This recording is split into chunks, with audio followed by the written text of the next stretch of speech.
Okay, well, ladies and gentlemen, this is the wonderful Mr. Chris Brogan, who's doing a special broadcast for us today for the Border Biz Camp in Monaghan, and he has kindly agreed to wear the Monaghan County GAA jersey. Chris Brogan began blogging in 1998, while we here in Monaghan were enjoying the whir, ka-ding, ka-ding as the internet slowly downloaded here. Chris has wrote 3 best-selling books, Social Media 101, Trust Agents, and most recently Google Plus for Business. He's also a huge Batman fan, by which I mean he is very enthusiastic, not very large. I've been following Chris for a number of years now, and Chris, it's your integrity and the humanness of your approach, and that readily comes across in everything you write and all the broadcasts that you do. We're very honoured that you've given up some of your time today for this, our inaugural Border Biz Camp, which is our attempt to try and encourage business in Monaghan and to help each other out. So we probably couldn't have any more fitting patron than yourself today. So, Chris Brogan, welcome to the inaugural Border Biz Camp. Paul, super thrilled to be here, and wish I could be there in person with all my heart. It's you know, the very few times that I've had a chance to be in Ireland, it has been landing and taking off again, and being half Irish. Someday I'll get there, but happy to get a chance to talk to the gang, and thrilled that you're having this conversation, and that there's this whole real look at what's going to happen on the web, and how businesses are going to take care of it, and what's going to happen at the border. So thanks again for having me. It's a real pleasure. As for the jersey, by the way, I have no particular horse in this race, so I'm willing to support. Okay, thank you very much. Well, we'll take all the support. You'd be interested to know that yesterday we beat County Antrim in the first round of the Ulster Championship. Thank you very much for that. The web is possibly a great avenue for border businesses. It gets us out of our sort of natural hinterland. You're a great exponent of the web, methods of using the web and social media in general for businesses of all shapes and sizes. Yeah, there's so much opportunity. There's 2 different ways to look at it. One is it's very funny here in the States, for instance. There's a lot going on where people are saying, local matters. We need local to matter, and that's because we're a nation of imports now. I mean, there's not a lot of local going on when you can have a big Walmart shop drop off. Say you're interested in tea and you love delicious tea. Walmart can drop off a reasonably not bad bucket of teas from China that will swamp the local store and make it so that there'd be no reason to spend the money at the local store. So of course, the way that people fight first in business, especially retail, for example, is protectivism. We have to go and fight away this scourge that is coming to take our local business, and we must ban it and things like that. And even the United States government does the same thing, and so do many governments. They tax your way into trying to support the local guy. And at the same time, border businesses have such an opportunity because it now opens up a shop where you couldn't before, which is anywhere that someone can receive a package in the mail. So, to buy from someplace else now isn't such a to-do.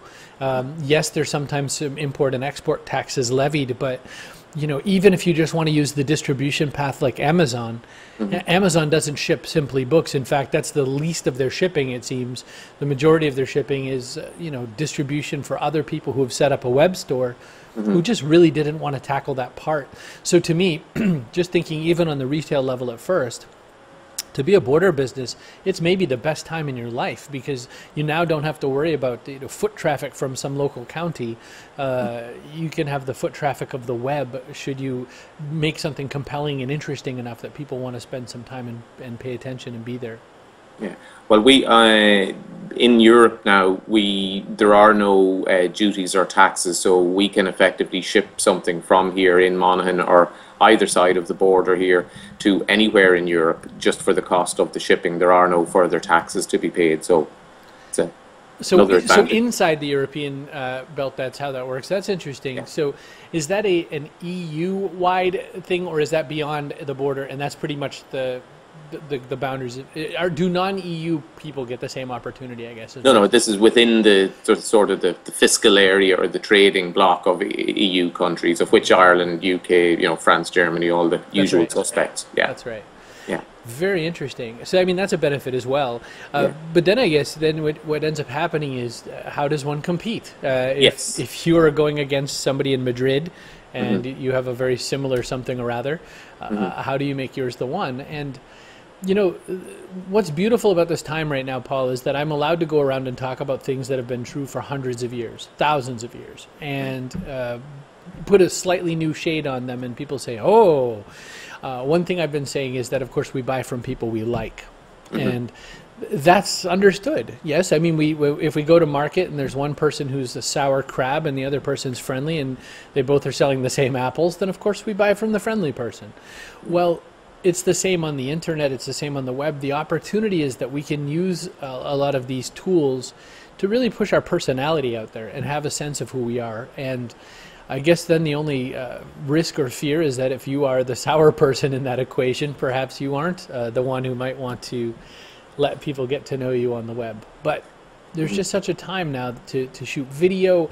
We all have access to video cameras that could be expensive or inexpensive, and we could shoot walkthroughs of our product. We could shoot behind the scenes of how it's made. We could shoot interviews with the kinds of people who bring our service to life.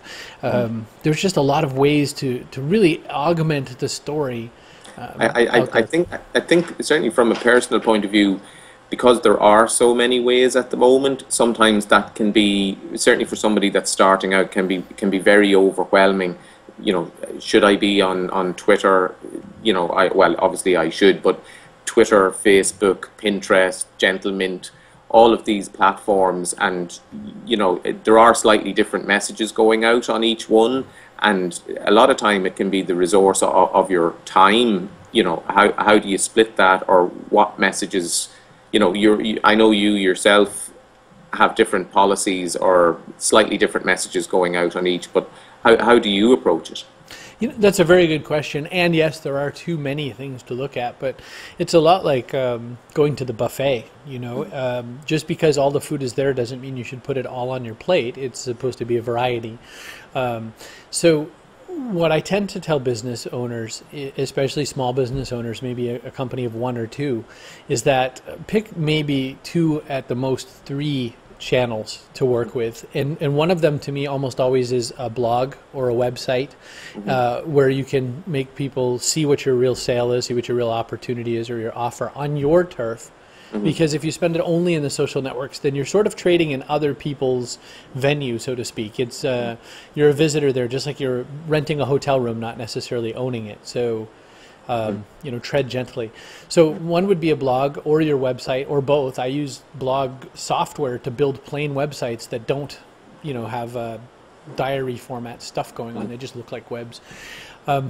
The other would be maybe email marketing, because even though you're still reading reports out there that email is dead and all the kids use SMS and Facebook, it's just not true. The numbers show that people still open up their inbox quite often, and that most children, even who say that they're using Facebook, are getting an update via their email saying, go check your Facebook. And so, of course, that means they're in their inbox. So a blog, email, and then maybe one of the social networks. Twitter is good because if you have information that might be more real-time necessary, it's also good for serendipity, because it's a network without very many borders or walls. So Facebook, people have to know you before they friend you. You have to sort of know where to go inside of Facebook. Twitter is just big and open, and some people protect the information they share, but most people do not. So there's an opportunity there. Google Plus is new. People are worried about it because it's new, but it's backed by the largest search engine company in the world. It's a very strong strategic importance to search in general on the web.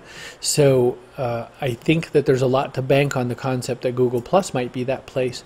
But start with a blog, start with an email list, and then kind of stretch from there. When you need to start to find new prospects, just start searching. If you Google the phrase "grow bigger ears," people in the audience, you can find a post where I wrote about how to use some of the free tools and some of the paid tools for listening that'll help you start to figure out where your buyer might be. Mm-hmm.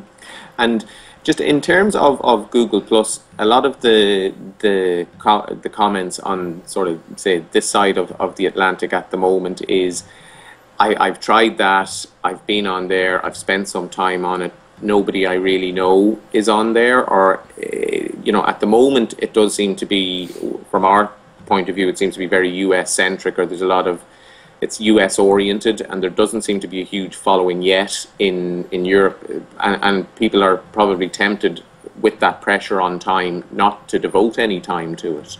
You would advocate they're missing a trick? Well, so a few things to address. So yes, that is utterly true. It is still fairly heavily weighted towards the U.S., but everything starts there in social networks and then grows east over to Europe. The second is that if you are planning to run a marathon, you don't start on the day of the race. You plan a few months ahead to get to know things. So I'm not saying really invest a lot of your time there, but I would advocate getting to understand the tools and understanding what they do. Even if your audience isn't yet there, if you post something to the public space inside of Google Plus, the search results get indexed very quickly into Google worldwide, so that people will start to find your business if that happens to be part of what you write about in your post. So there's that to consider. The other thing to look at is that if it may not be that Google Plus is the one for you just yet, and don't worry about putting too much time, but having a profile there and having a way for people to reach you doesn't hurt anything either. The other way to start to find where people are is there's a third-party service called Find People on Plus. It's on PLUS, findpeopleonplus.com. Put in demographic information there and you'll see where people are. You will find people from Ireland, not a ton. Paul O'Mahony from Cork is on there, I know that. And then, but you'll get there slowly. Don't be wowed only by Facebook's numbers. Just because there's almost 1 billion people there, it doesn't mean your billion are there yet, and it means that you need to spend some time finding where your customers might be.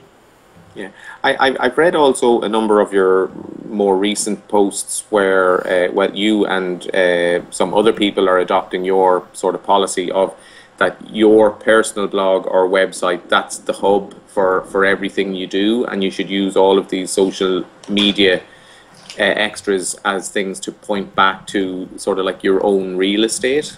Would that be fair? No question. So it's something I started 2 or 3 years ago, where I said that there's a home base and then there are outposts. And your strategy is that your home base is where your main property is, and your goals for conversion and where your real business takes place. And your outposts are these various social networks. So you can go on to Facebook or Twitter or wherever you end up and decide that you're willing to talk about Lady Gaga's lunch. But then at some point, you know, you may find somebody who's talking exactly about custom bird feeders, and that's what you sell. And of course, you're going to say, hey, you know, I love that bird feeder. Here's some of the ones that I make on my website. And you gently guide them back to your website. And this is how business can be done. So you spend your time on the outposts, but you gently and occasionally remind people to come back to the home base for business opportunity. It's sort of the same as if you're down at the pub and maybe you're a roofer, and you're down at the pub and you're talking to other people about how we beat Antrim, County Antrim last time. And instead what we do is in that conversation, you know, so what do you do? I happen to be in roofing. Oh, no kidding. The chimney just came over the other day, and there's a piece of cardboard protecting me from all the rain, and the fight's on, you know. So this is the outpost and home base strategy. Mm-hmm. Very good. And it's interesting lately because some other commentators seem to be tacking on to what you've been espousing, like you say, for 2 years. Even recently as yesterday, Seth Godin was saying that there's a permanence to your own website and your own blog, whereas, you know, tweets sort of come and go. There really isn't a permanent record. And as you said about Twitter, if you're not posting about something immediate, it very quickly gets lost in the timeline. Here, on this Saturday with the Biz Camp, there are quite a few, obviously, business people here, and you recently made the very bold move of, I believe, deleting your LinkedIn account. That's right. Can you explain the background to that? So first off, it's not that I recommend everyone rush out and delete your LinkedIn account. There's plenty of people who are finding success from it. There's about 150 million users on LinkedIn. What I think is wrong with the service is approximately 145 million of them use the service horribly. They use it as spam and plastering and sort of leg humping is what I tend to say. I know that's a little more color than you're expecting, but it's just not a platform where I feel that people do the social side of business. I think that's what they wish with all their heart, and I think that LinkedIn groups sometimes have that opportunity, but I think that it's far more transactional minded, and my business style is relationship minded. I want you as a customer for life, and not only do I want you, I want your mother, your brother, your best friends, your neighbors, and anyone you've ever talked to on the phone. So to me, earning that level of business doesn't come from transactions, and that's where I think LinkedIn is set up for. Second to all this, I was having a technical problem, and I was just so frustrated that it took them over a month to respond, and they still haven't really solved it, so I just deleted the account. Again, I don't advocate this to everyone. I have a platform already. My Rolodex has some really good names in it. I'm never going to look for a job again in my life, although I'm going to work hard until I'm dead. Don't necessarily rush out and do that and follow my lead. Just understand that what I really am trying to say is you don't have to be on every platform. I'm also not on Facebook, and my life is still going fine. I still get business in the door. And just the point you just made about LinkedIn and 145 million of the people that are there are using it horribly, really pushing or touting for business.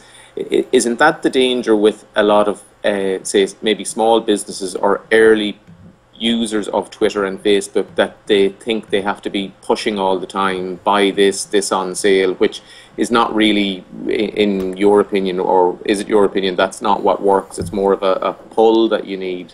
We all know that person. We all know that person that's always talking about whatever they're selling and whatever, and we avoid that person, except for the rare 1 out of 700 times that we need the thing they're selling. And even then, we tend to just sort of nip in, get the transaction done, and leave, because the last thing we'd want is to be oversold.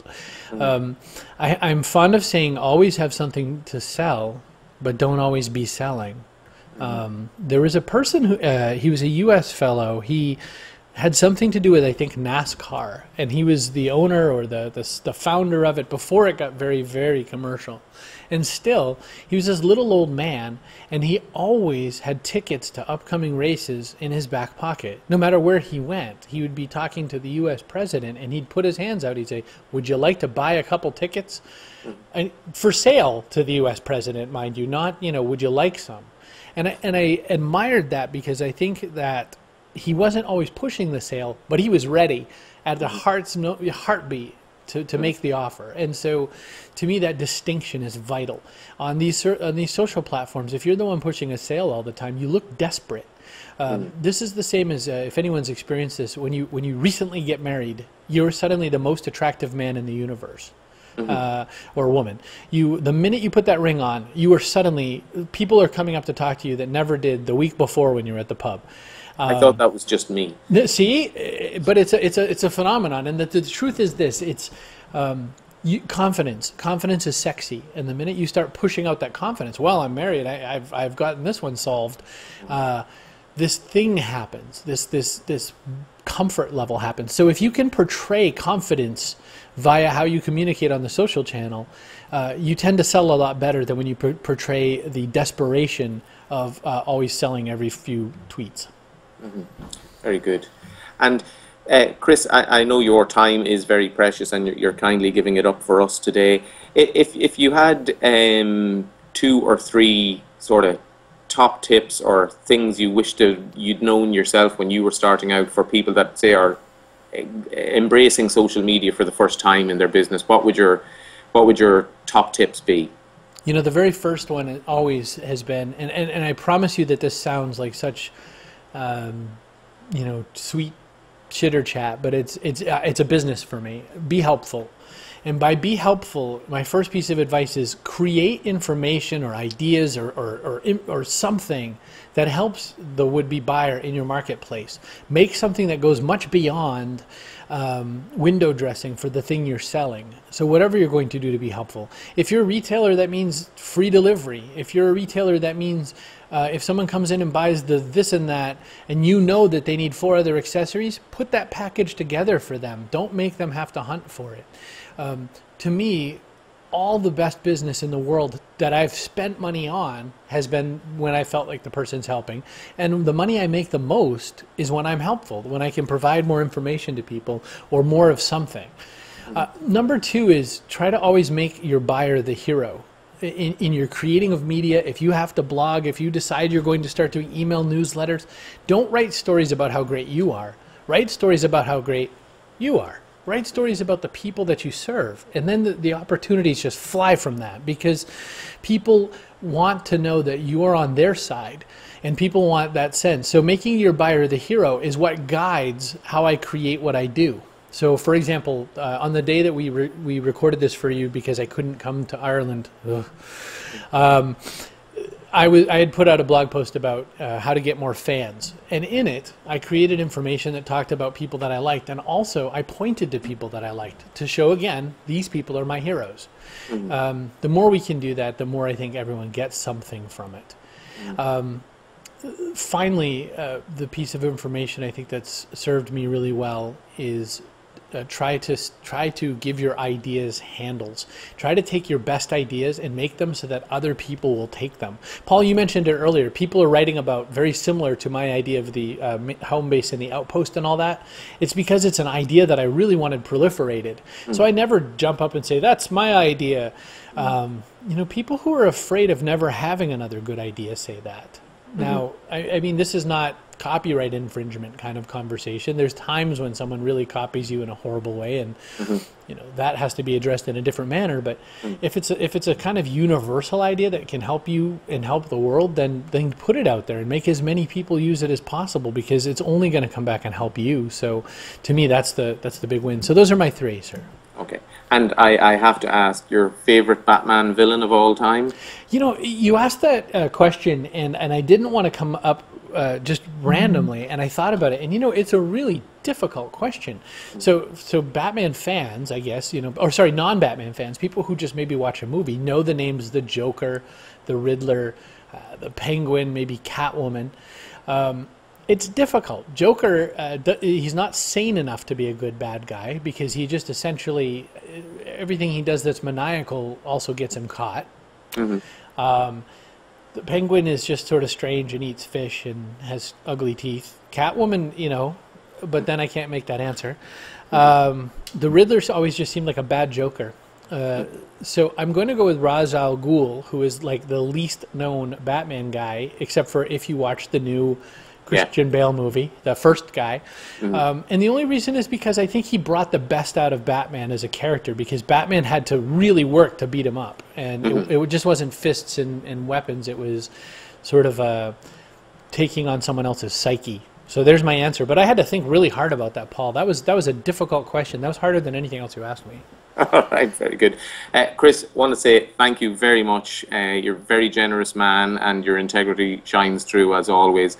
And I make this promise to you, please God, if Monaghan make it through to the All-Ireland final, we'll find some way of getting you over for it, okay? I would be so pleased. Thank you so much for having me, and really please have a great day the rest of this border event. Make it big. Thank you.